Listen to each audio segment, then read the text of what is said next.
Alors, comment ce robot démineur doit-il se déplacer pour protéger la santé? Lorsqu'il va approcher une mine, il va devoir accélérer, puis ralentir à proximité. Lorsqu'il aura fini son travail, il va devoir tourner. Donc pour ça, il devra faire varier sa vitesse. Donc la vitesse des moteurs qui sont intégrés. Cette variation de vitesse intervient dans la fonction distribuer l'énergie. On a une énergie électrique en entrée, une énergie électrique en sortie. Mais l'énergie électrique en sortie a été modulée.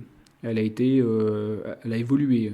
Voilà. Soit elle passe de l'état 0 à l'état 1, ou soit elle varie entre 0 et 100%. Voilà. Donc il existe deux manières de distribuer l'énergie, soit en tout ou rien, grâce à des interrupteurs ou à des contacteurs, ce qu'on appelle aussi des relais électromagnétiques, ou soit en modulation d'énergie avec des variateurs qu'on peut acheter dans le commerce. C'est ce que nous avons déjà rencontré, par exemple, sur la voiture radiocommandée. Donc, comment faire varier la vitesse du robot? En faisant une expérimentation, ce que nous avons déjà réalisé en cours. Donc, lorsqu'on augmente la tension, la vitesse augmente, et lorsqu'on diminue la tension, la vitesse diminue. Mais néanmoins, on ne pourra pas rester à proximité de cette alimentation si on veut que notre robot fonctionne. Donc pour ça, il faudra faire autrement. On retient que c'est la valeur de la tension moyenne qui va modifier la vitesse. Donc, comment faire varier la vitesse si la tension d'alimentation est fixe? Par exemple, dans le cas d'une batterie. Dans ce cas, il faut faire varier la largeur de l'impulsion. On devra fournir une tension, puis ne pas fournir. Et dans ce cas, on va obtenir une valeur moyenne de oméga de t, donc de la vitesse. Néanmoins, dans ce cas, on se rend compte que la vitesse augmente puis diminue. Donc le robot ne peut pas avancer comme ça, il doit avancer de manière plus progressive, sans saccade. Donc on va modifier la largeur du créneau pour une même période donnée. Par exemple, si nous avons une période de 1 seconde, on s'aperçoit que l'écart de vitesse entre le maximum et le minimum est conséquent.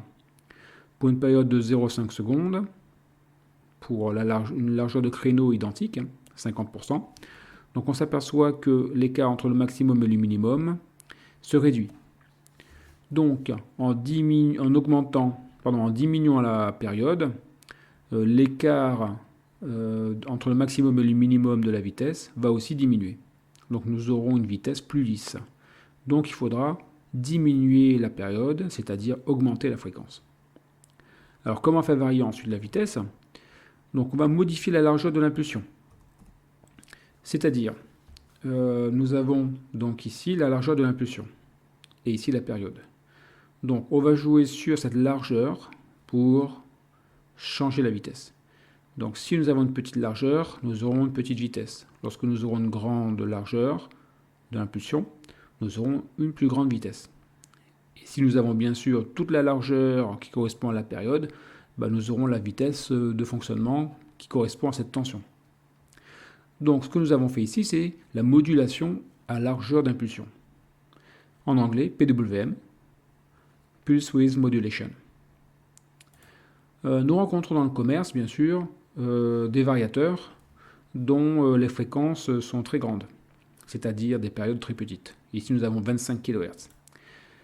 Donc, on va modifier la largeur du créneau pour une même période donnée, et ce qui va nous permettre de faire justement fonctionner ce moteur pour différentes valeurs de vitesse.